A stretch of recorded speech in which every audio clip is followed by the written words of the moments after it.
All right, let's dive in. Today, we're taking a little trip back in time to a really unique era, the world of the 90s kid. You know, a time of cassettes, cartoons, and playing outside till the streetlights flickered on. It was this amazing world that stood right on the edge of a massive, massive tech revolution.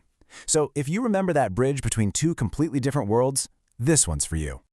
And just look at this. It says it all, right? On one side, you've got the stuff you could actually touch and feel. I mean, the dedication it took to record songs off the radio onto a cassette tape, trying to hit pause just right, or getting a whole cricket match going in the middle of the street. And yeah, using a phone that was literally tethered to the wall. And now, it's all instant, it's digital. It's just a wild reminder of how much the world changed in just one generation. So why this title, The Golden Generation? What's the big deal? Well, it's not just about the decade you happened to be born in.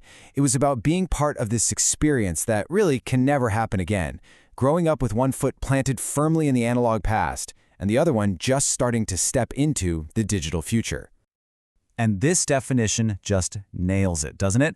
A 90s kid's childhood was this perfect storm of simple joys, like playing outside, mixed with those first, kind of clunky steps into the online world.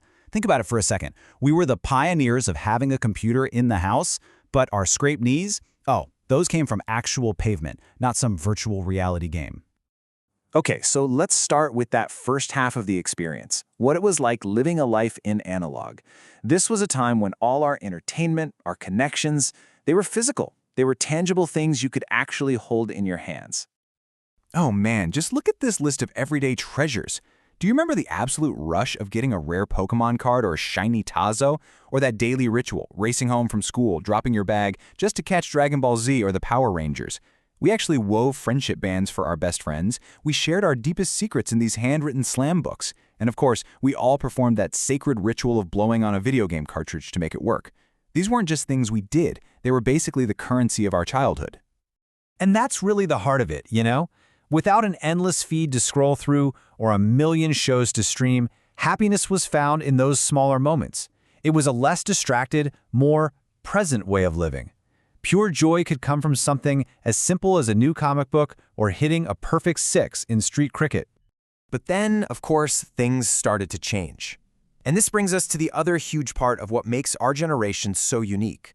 We didn't just use the internet, we literally witnessed its birth right there in our own homes. Ah yes, the sound of patience. That unforgettable symphony of beeps and screeches and static.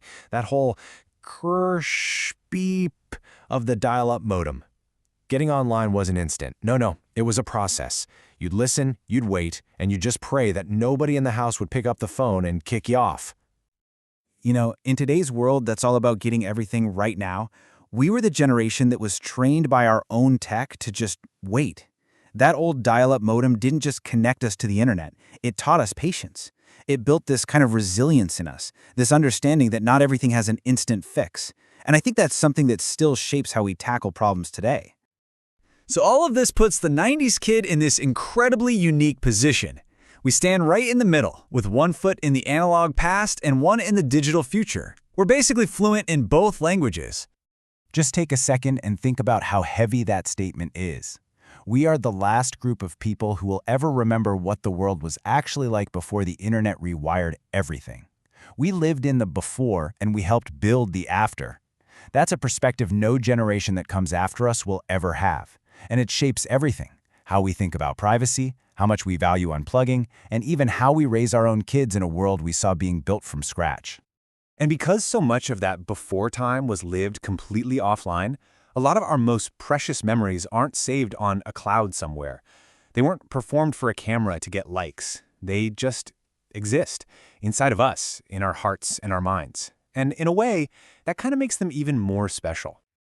So when you put it all together, that's what you get. We're nostalgic, for sure, for the simplicity that we lost. But we're also incredibly proud of the adaptability and the resilience that we gained. We are, and maybe we always will be, the golden generation. So I'll just leave you with this question. Think about it. Maybe it's the taste of a certain candy, or the theme song to a cartoon, or that one song you finally managed to tape off the radio. What's the one memory that just perfectly sums up your 90s?